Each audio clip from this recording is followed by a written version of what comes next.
नमस्कार दोस्तों, मेरा नाम Rizwana Shaikh. Think and grow rich book part 20 continue करती हूँ। नंबर 13, निर्णय की एक अच्छी तरह से परिभाषित शक्ति की कमी। सफल होने वाले लोग निर्णयों पर तुरंत पहुँचते हैं और अगर बदलते हैं तो बहुत धीरे धीरे। असफल लोग निर्णय लेना है तो बहुत धीरे धीरे निर्णय तक पहुंचते हैं। उन्हें अक्सर और जल्दी जल्दी बदलते हैं। अनिर्णय और टालमटोल जुड़वा भाई हैं। जहां एक मिल गया दूसरा भी आमतौर पर वही पाया जा सकता है। इससे पहले कि ये आपके पैरों को बांधकर विफलता के ट्रेडमिल पर चढ़ा दें, इस जोड़ी को मार दें। नंबर 14, बुनियादी डरों में से एक या एक से अधिक डर। बाद के एक अध्याय में इन डरों का आपके लिए विश्लेषण किया गया है। प्रभावी रूप से अपनी सेवाएं बेचने से पहले उन पर महारत हासिल की जानी चाहिए। नंबर 15, शादी में गलत जीवन साथी का चयन। असफलता का यह एक सबसे आम कारण है। विवाह का संबंध लोगों को घनिष्ठ संपर्क में लाता है। जब तक कि इस संबंध में सामंजस्य न हो, विफलता कि आपका पीछा करने की संभावना है। इसके अलावा महत्वाकांक्षा के सभी लक्षणों को नष्ट करने वाला यह विफलता का एक रूप होगा जो दुख और कष्ट द्वारा चिन्हित होगा।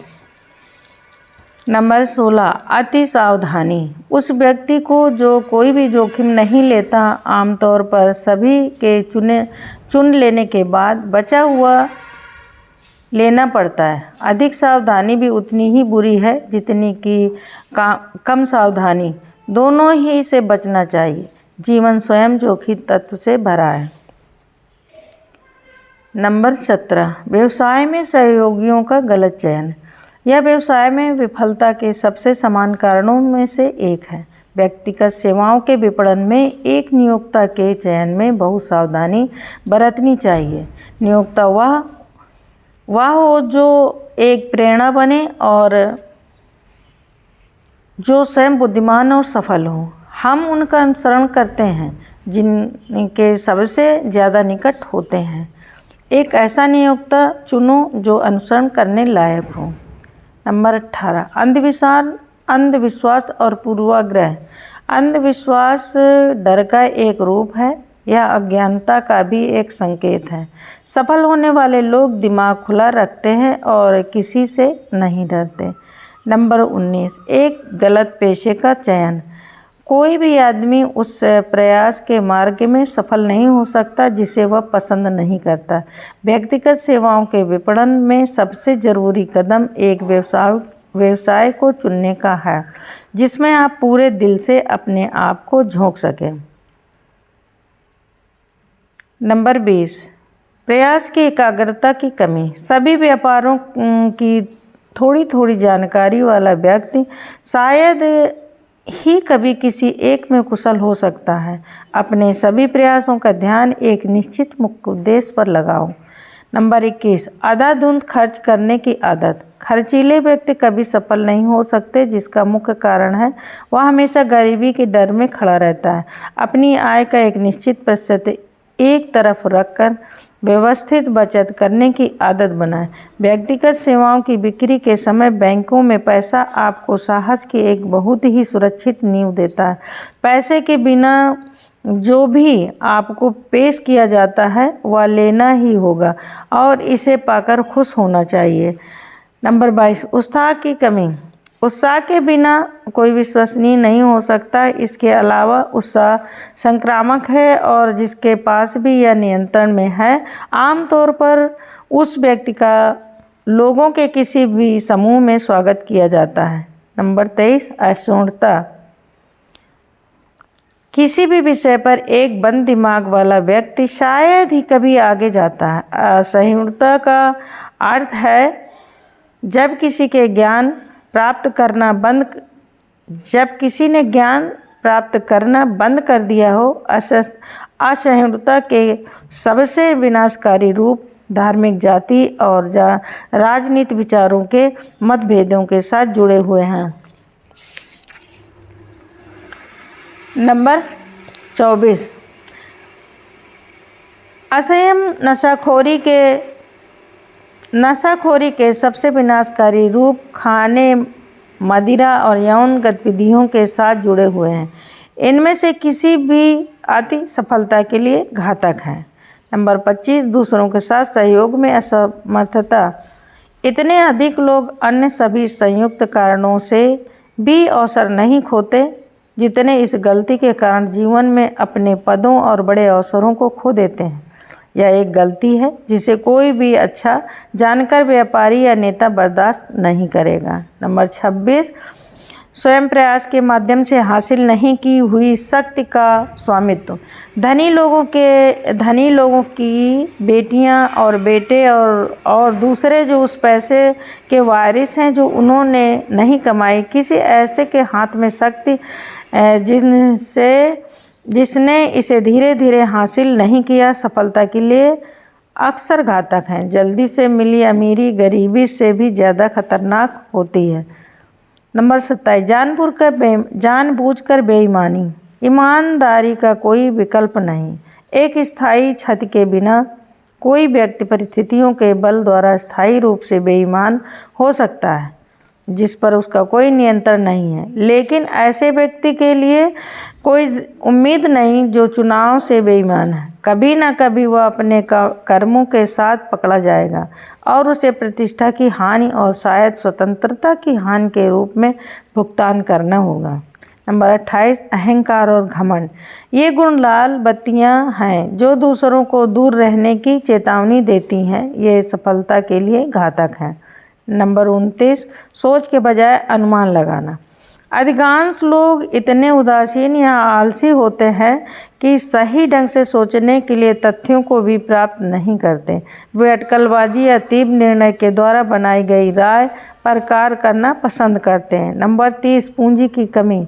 गलतियों के सदमे को अवशोषित करने के लिए और जब तक कि एक प्रतिष्ठा स्थापित ना हो चुके तब तक उन्हें आगे बढ़ाने के लिए बिना पर्याप्त आरक्षित पूंजी के पहली बार व्यापार शुरू करने वालों में यह विफलता का एक आम कारण है। इसके तहत असफलता के किसी विशेष कारण का नाम लें जिसका आपको सामना करना पड़ा है लेकिन पूर्वगामी सूची में शामिल नहीं किया गया। असफलता के इन 30 प्रमुख कारणों में जीवन की त्रासदी का वर्णन पाया जाता है जो व्यवहारिक रूप से हर व्यक्ति पर लागू होता है जो कोशिश करता है और विफल रहता है। यह सहायक होगा यदि आप किसी को प्रेरित कर सकें जो आपको अच्छी तरह से जानता हो, आपके साथ इस सूची को पढ़े और विफलता के 30 कारणों से आपका विश्लेषण करने में आपकी मदद कर सकें। यदि आप अकेले इसकी कोशिश करते हैं तो यह फ़ायदेमंद हो सकता है। ज़्यादातर लोग खुद को वैसे नहीं देख सकते जैसे दूसरे लोग उन्हें देखते हैं। आप भी उनमें से हो सकते हैं जो ऐसा नहीं कर सकते। सबसे पुरानी सलाह है अपने आप को जानो। यदि आप सफलतापूर्वक माल बाजार में बेचते हैं तो आपको माल के बारे में पता होना चाहिए। यही बात व्यक्तिगत सेवाओं के विपणन में भी सच है। आपको अपनी कमजोरियों का पता इस उद्देश्य से होना चाहिए कि आप या तो उन्हें पाट सकते हैं या फिर उन्हें पूरी तरह से ख़त्म कर सकते हैं। आपको इस उद्देश्य से अपनी ताकत का पता होना चाहिए कि अपनी सेवाओं को बेचने के समय आप इसका ध्यान आकर्षित कर सकते हैं। आप केवल सटीक विश्लेषण के माध्यम से खुद को जान सकते हैं।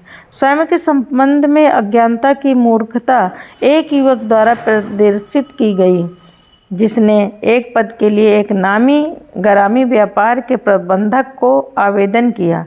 उसने तब तक एक बहुत अच्छा प्रभाव बनाया जब तक उससे प्रबंधक ने यह नहीं पूछा कि वह कितने वेतन की उम्मीद करता है। उसने उत्तर दिया कि उसके दिमाग में एक निश्चित उद्देश्य की कमी, कोई निश्चित राशि नहीं है। तब प्रबंधक ने कहा, हम आपको उतना वेतन देंगे जितने लायक आप हो, पर हम 1 सप्ताह के लिए आपको देखेंगे। आवेदक ने कहा, मैं इसे स्वीकार नहीं करूंगा क्योंकि जहां मैं अभी कार्यरत हूं वहां मुझे इससे ज़्यादा प्राप्त हो रहा है। आप भी अपनी वर्तमान स्थिति में अपने वेतन के पुनः समायोजन के लिए बातचीत करने के लिए या कहीं और रोजगार की तलाश शुरू करने से पहले सुनिश्चित करें कि जो मूल्य आपको अभी मिल रहा है आप उससे अधिक के लायक हैं। पैसा चाहना एक चीज़ है, हर कोई अधिक पैसा चाहता है, लेकिन आपका अधिक लायक होना पूरी तरह से अलग बात है। बहुत से लोग अपनी चाहतों को अपनी देय राशि मानने की गलती करते हैं। आपकी वित्तीय आवश्यकताओं या इच्छाओं का आपके मूल्य से कोई भी लेना देना नहीं है। आपका मूल्य पूरी तरह से उपयोगी सेवा प्रदान करने की आपकी क्षमता या ऐसे सेवा प्रदान करने के लिए दूसरों को प्रेरित करने की आपकी क्षमता से स्थापित होती है। स्वयं की सूची बनाएं। 28 प्रश्न जिनका आपको जवाब देना चाहिए। व्यक्तिगत सेवाओं के प्रभावी विपणन में वार्षिक आत्मविश्लेषण आवश्यक है, जैसे कि बिक्री में वार्षिक सूची है। इसके अलावा वार्षिक विश्लेषण को गलतियों में कमी और गुणों में वृद्धि का खुलासा करना चाहिए। जीवन में इंसान आगे बढ़ता है, खड़ा रहता है या पीछे चला जाता है, किसी का भी उद्देश्य जाहिर है आगे बढ़ना ही होना चाहिए। वार्षिक आत्मविश्लेषण खुलासा करेंगे कि उन्नति हुई है या नहीं, और यदि हाँ तो कितनी। यदि किसी ने पीछे की तरफ कोई कदम उठाया है तो इसका भी खुलासा यह करेगा। व्यक्तिगत सेवाओं के प्रभावी विपणन के लिए आपका आगे बढ़ना आवश्यक है, भले ही प्रगति धीमी हो। आपका वार्षिक आत्मविश्लेषण प्रत्येक वर्ष के अंत में किया जाना चाहिए ताकि आप अपने नए साल के संकल्पों में किए जाने वाले उन सुधारों को शामिल कर सकें जो विश्लेषण इंगित करता है। यह सूची लें। अपने आप से निम्नलिखित प्रश्न पूछते हुए और अपने जवाबों की जांच किसी ऐसे व्यक्ति की सहायता से करवाते हुए जो अपनी सटीकता के अनुसार आपको खुद को जवाबों के बारे में धोखा देने की अनुमति न दे। व्यक्तिगत सूची के लिए आत्मविश्लेषण प्रश्नावली। नंबर 1, क्या मैंने इस साल के लिए अपने उद्देश्य के रूप में स्थापित लक्ष्य प्राप्त कर लिया है? आपको अपने जीवन के प्रमुख उद्देश्य के एक भाग के रूप में प्राप्त किए जाने वाले निश्चित वार्षिक उद्देश्य के साथ काम करना चाहिए। नंबर 2, क्या मैंने वह सर्वोत्तम संभव गुणवत्ता की सेवा प्रदान की है जिसके लिए मैं सक्षम था या सेवा के किसी भी हिस्से में सुधार किया है? नंबर 3, क्या मैं वह सबसे बड़ी संभव मात्रा में सेवा प्रदान की है जिसे देने में मैं सक्षम था? नंबर 4, क्या मेरे आचरण की भावना हर समय सामंजस्यपूर्ण और सहयोग वाली रही है? नंबर 5, क्या मैंने अपनी विलंब की आदत को अपनी दक्षता में कमी करने की अनुमति दी है? यदि हाँ तो किस हद तक? नंबर 6, क्या मैंने अपने व्यक्तित्व में सुधार किया है और यदि हाँ तो किन तरीकों से? नंबर 7, क्या मैं अपनी योजनाओं को अंत तक सफलतापूर्वक पूरा करने में दृढ़ रहा हूँ? नंबर 8, क्या मैं सभी अवसरों पर तुरंत और निश्चित रूप से फैसले पर पहुँचा हूँ? नंबर 9, क्या मैं अपनी दक्षता में कमी करने के लिए 6 बुनियादी डरों में से किसी एक या अधिक से अनुमति दी है? नंबर 10, क्या मैं या तो अति सावधान या फिर कम सावधान रहा हूँ? नंबर 11, काम में मेरे सहयोगियों के साथ मेरे रिश्ते सुखद रहे या दुखद रहे? यदि यह दुखद हुआ है तो क्या गलती आंशिक रूप से या पूरी तरह से मेरी रही है? नंबर 12, मैंने प्रयासों में एकाग्रता की कमी के कारण अपनी किसी ऊर्जा का अपव्यय किया है? नंबर 13, क्या मैं सभी विषयों के संबंध में खुले दिमाग वाला और सहिष्णु रहा हूँ? नंबर 14, मैं सेवा प्रदान करने की अपनी क्षमता में किस तरह से सुधार किया? नंबर 15, क्या मैं अपनी आदतों में से किसी में असंयमी रहा हूँ? नंबर 16, क्या मैंने या तो खुले तौर पर या चुपके से अहंकार के किसी भी रूप को व्यक्त किया है? नंबर 17, क्या अपने सहयोगियों की ओर मेरा आचरण ऐसा रहा कि इनसे उन लोगों को मेरा सम्मान करने के लिए प्रेरित किया है?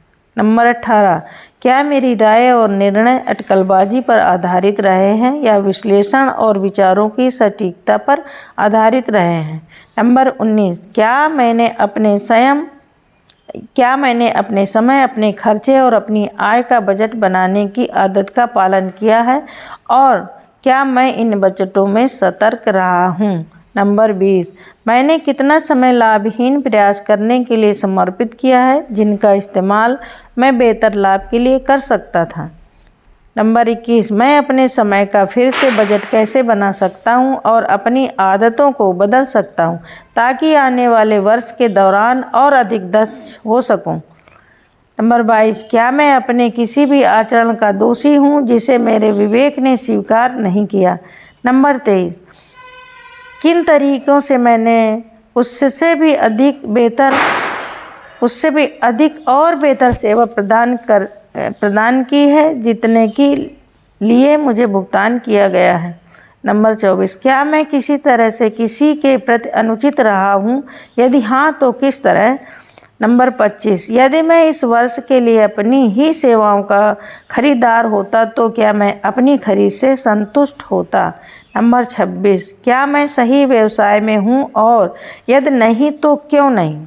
नंबर 27, क्या मेरी सेवाओं के खरीदार मेरी प्रदान की गई सेवा से संतुष्ट रहे और यदि नहीं तो क्यों? नंबर 28, सफलता के मौलिक सिद्धांतों पर मेरी वर्तमान रेटिंग क्या है? इस रेटिंग को स्पष्ट और सही रूप से बनाएं और इसकी किसी ऐसे व्यक्ति से जांच करवाएं जो इसकी सही जांच करने के लिए पर्याप्त साहसी हो। इस अध्याय के माध्यम से दी गई जानकारी को पढ़ने और आत्मसात करने के बाद अब आप अपनी व्यक्तिगत सेवाओं के विपणन के लिए एक व्यवहारिक योजना बनाने के लिए तैयार हैं। इस अध्याय में नेतृत्व की प्रमुख विशेषताओं सहित व्यक्तिगत सेवाओं की बिक्री की योजना बनाने में आवश्यक हर सिद्धांत का एक पर्याप्त विवरण मिल जाएगा। नेतृत्व में विफलता का सबसे सामान्य कारण, नेतृत्व के लिए अवसर के क्षेत्र का वर्णन, जीवन के सभी क्षेत्रों में विफलता का मुख्य कारण और महत्वपूर्ण सवाल जो आत्मविश्लेषण में इस्तेमाल किया जाना चाहिए। इस सटीक जानकारी की इस व्यापक और विस्तृत प्रस्तुति को शामिल किया गया है क्योंकि इसकी ज़रूरत उन सभी लोगों को होगी जिन्हें व्यक्तिगत सेवाओं के विपणन के द्वारा धन का संचय शुरू करना ही होगा। वे लोग जिन्होंने अपनी किस्मत को खो दिया है और वे जो पैसा कमाने की शुरुआत ही कर रहे हैं, उनके पास धन के बदले में पेश करने के लिए व्यक्तिगत सेवाओं के अलावा कुछ भी नहीं। इसलिए यह आवश्यक है कि उनके पास सबसे अच्छे लाभ के लिए बाजार सेवाओं के लिए आवश्यक व्यवहारिक जानकारी उपलब्ध हो। इस अध्याय में निहित जानकारी उन सभी के लिए महान मूल्य की होगी जो किसी भी क्षेत्र में नेतृत्व पाने की ख्वाहिश रखते हैं। यह उन लोगों के लिए विशेष रूप से उपयोगी होगा जो व्यापार या औद्योगिक अधिकारी के रूप में अपनी सेवाओं को बेचने का लक्ष्य रखते हैं और यहाँ दी गई जानकारी को समझना और पूरी तरह आत्मसात करना आपको अपनी सेवाओं के विपणन में सहायक होगा और यह लोगों के पहचानने के लिए विश्लेषणात्मक और सक्षम बनने में भी सहायक होगा। यह जानकारी कर्मचारी, निर्देशकों, रोजगार प्रबंधकों और कर्मचारियों के चयन करने वाले और संगठन के रखरखाव वाले अन्य अधिकारियों के लिए अमूल्य होगी। यदि आपको इस बयान पर शक है तो 28 आत्मविश्लेषण के सवालों का लिखित में जवाब देकर सही सुदृढ़ता का परीक्षण करें। भले ही आप बयान की सुदृढ़ता पर शक नहीं करते हैं, यह दिलचस्प है और लाभदायक दोनों हो सकता है। धन जमा करने के अवसरों को कोई व्यक्ति कहाँ और कैसे खोज सकता है? अब जबकि हम उन सिद्धांतों का विश्लेषण कर चुके हैं जिनके द्वारा धन जमा किया जा सकता है, हम स्वाभाविक रूप से पूछते हैं इन सिद्धांतों को लागू करने के लिए हम अनुकूल अवसर कहाँ पा सकते हैं? कहाँ पा सकते हैं? धन्यवाद।